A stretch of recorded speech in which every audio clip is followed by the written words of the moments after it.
Dans certains milieux, lorsque le fils ou la fille est célibataire vivant en Occident, les parents essaient de lui arranger un mariage. Que pensez-vous du mariage arrangé? Alors, je dirais tout de suite que nous avons le droit de conseiller, de guider, d'accompagner le choix de nos enfants. Mais le mariage arrangé, si nous repartons à la Bible, Dieu lui-même n'a pas arrangé vraiment le mariage de Adam, dans le sens de choisir la femme pour lui. Je m'explique. Si nous voyons le récit de la création, Dieu a donné le soin à Adam de nommer tous les animaux. Et à la fin, nous voyons cette phrase, pour l'homme, il ne trouvera pas d'aide semblable pour lui, c'est-à-dire parmi les animaux. Donc, ça nous fait savoir que le but du mariage, dans un sens, un des buts du mariage, c'est d'avoir une aide.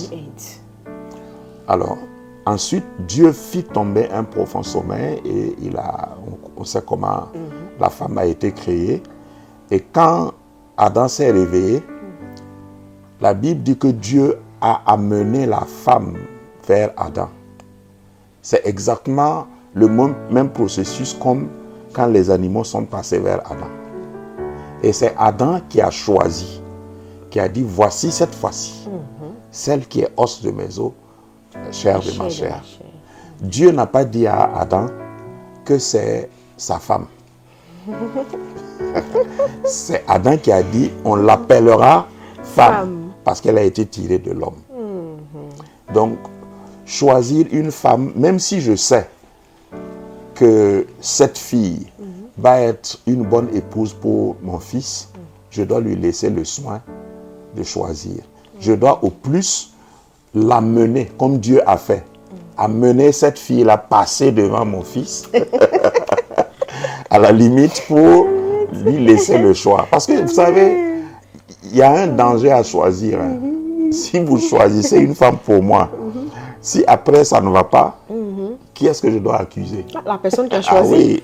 Donc, je ne vais pas être convoqué au commissariat ou à la gendarmerie parce que j'ai choisi une femme qui n'est pas la bonne pour quelqu'un. Chacun n'a qu'à choisir sa femme. Maintenant, avant le choix, je vais faire tout pour... J'ai la responsabilité de conduire mes enfants, les conseiller, les accompagner, afin qu'ils puissent avoir tous les éléments qui vont contribuer à un bon choix. Amen, amen. Avant, on disait que quand les parents choisissaient les femmes pour leurs enfants, le mariage durait plus. Mais maintenant, on est dans le milieu où c'est le fils lui-même qui va choisir sa femme. Et les gens constatent que ce mariage ne dure pas.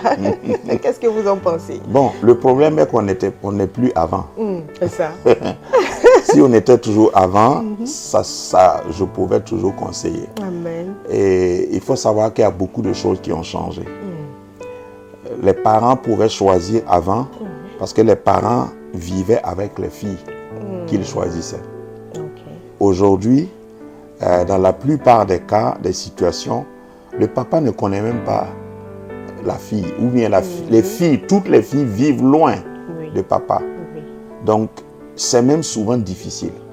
Donc, je pense que c'est bon de laisser, dans tous les cas, le fils choisir tout en l'équipant au préalable. Il faut équiper l'enfant au préalable.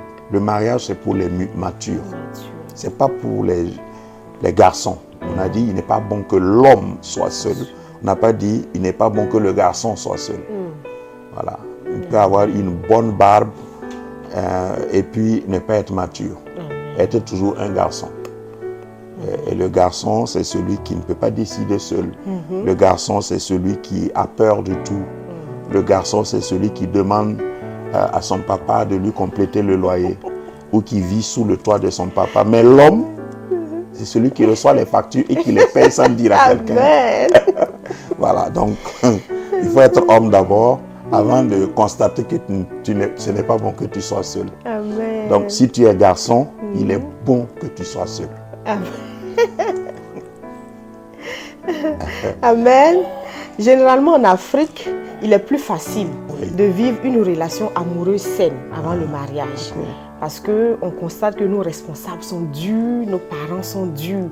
Mais ici en Occident, nous voyons que certaines communautés permettent que les fiancés vivent ensemble. Alors, quels conseils on peut donner? Alors, je pense que fiançailles déjà, c'est pas mariage. Et quand tu dis que en Afrique, c'est plus facile, moi je mets un bémol à ça.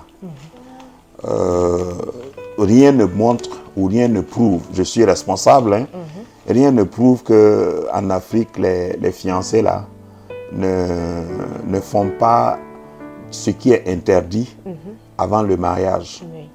Donc je pense qu'il est bon de se baser sur des moralités, sur les enseignements bibliques, sur un engagement personnel. Parce qu'en réalité, en voulant déplacer le débat ou le combat, je ne peux pas, malgré ma sévérité, amener quelqu'un à vivre la sainteté.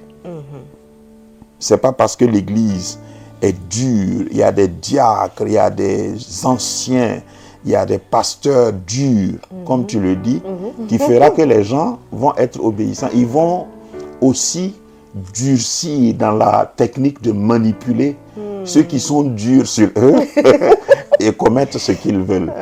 Donc, je pense que c'est bon d'enseigner simplement et de responsabiliser les intéressés parce que c'est à leur intérêt.